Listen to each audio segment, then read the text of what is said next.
Hey, welcome back to my channel. நீங்கள்லாம் எப்படி இருக்கீங்க? நான் உங்கள் விஜயகுமாரி. இன்றைக்கி நம்ம பார்க்க போகிற ரெசிபி வாழைக்காய் மோர் குழம்பு. வாழைக்காயில் கறி கூட்டுலாம் பண்ணி பார்த்துருப்பீங்க. ஆனால் மோர் குழம்பு ரொம்ப டேஸ்ட்டாக இருக்குங்க.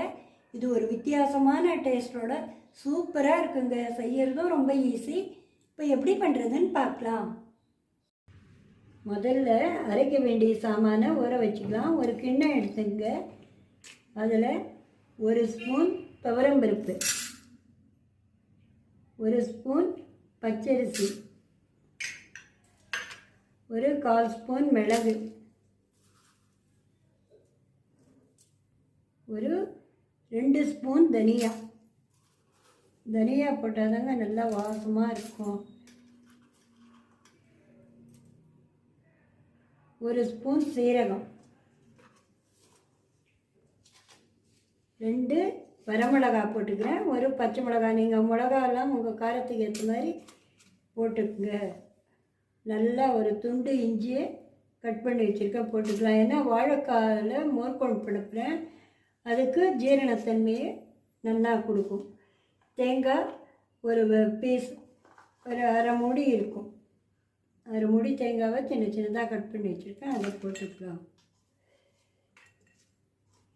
இந்த கருவேப்பிலை ஒரு புடி எடுத்துருக்குங்க. இது டைஜஷனுக்கும் நல்லது, அயனு.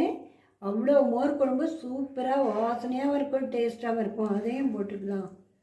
இதெல்லாம் போட்டு தண்ணி விட்டு ஒரு அரை மணி நேரம் ஊற வைக்கணும்.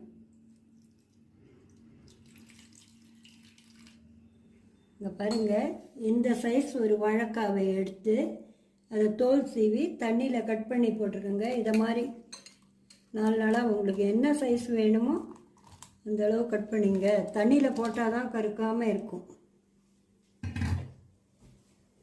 இப்போ ஸ்டவ் ஆன் பண்ணி ஒரு பாண்டில் வச்சுருக்கேன். பாண்டிலில் இந்த வாழைக்காயை போட்டுக்கலாம். இதில் ஒரு அரை ஸ்பூன் மஞ்சள் பொடி, ஒரு சின்ன கோலி அளவு புளி எடுத்துங்க. அதை நல்லா கரைச்சி வச்சுருக்கேன். அதையும் இதில் விட்டுக்கலாம். புளி விட்டு பண்ணாதாங்க அந்த வாயில் அது அப்படியே சப்பை கொட்டின சாப்பிட்டா அவ்வளோ நல்லா இருக்கும். நான் இந்த குழம்புக்கு தேவையான உப்பு 4 ஸ்பூன் போட்டுக்கிறேன். இதெல்லாம் போட்டு நல்லா மிக்ஸ் பண்ணி விட்டுடணும்.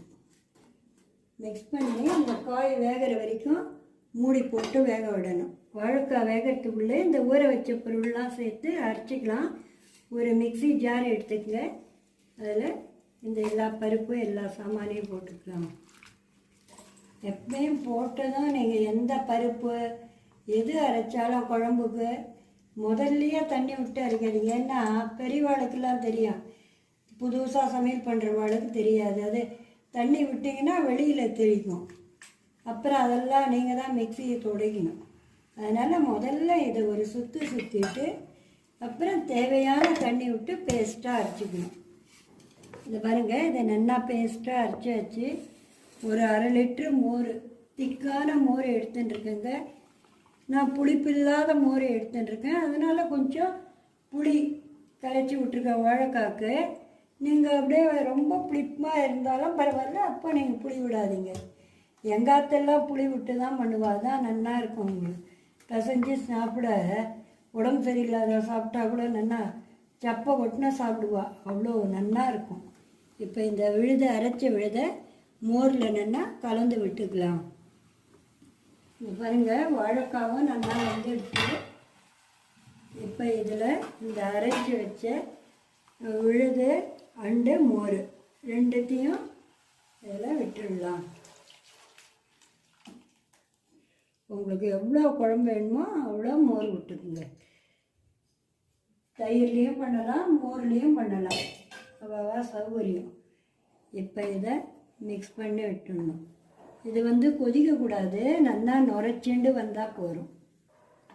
இதில் கொஞ்சம் கொத்தமல்லி போட்டுக்கலாங்க. சேர்ந்து அது கொதித்தா நல்ல டேஸ்ட்டாக இருக்கும்.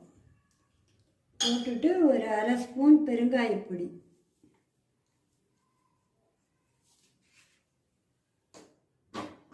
இப்போ எல்லாம் மிக்ஸ் பண்ணி விட்டுடணும். இது பாருங்கள், இதை மாதிரி நுரைச்சிண்டு வரைச்ச ஆஃப் பண்ணிடணும், கொதிக்க விட. இதுக்கு தாளித்து கொட்டிக்கலாம். அதில் வானலில் ஒரு 2 ஸ்பூன் எண்ணெய், ஒரு 1/2 ஸ்பூன் கடுகு, ஒரு 1/2 ஸ்பூன் கடலைப்பருப்பு, 1/2 ஸ்பூன் உளுத்தம்பருப்பு, ஒரு 4 வெந்தயம், 2 சீரகம், ஒரு 4 போட்டுக்குங்க.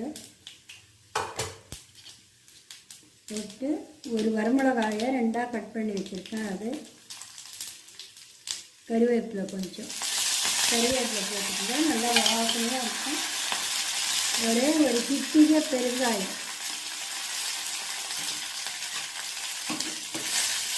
இதெல்லாம் போட்டு பருப்பெல்லாம் நல்லா கலந்ததும் குழம்புல கொட்டிட வேண்டியதாங்க.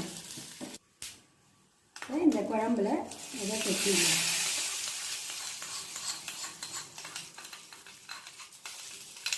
அவ்வளோதான், சூப்பரான மோர் குழம்பு, வாழைக்காய் மோர் குழம்பு ரெடி ஆகிடுச்சுங்க.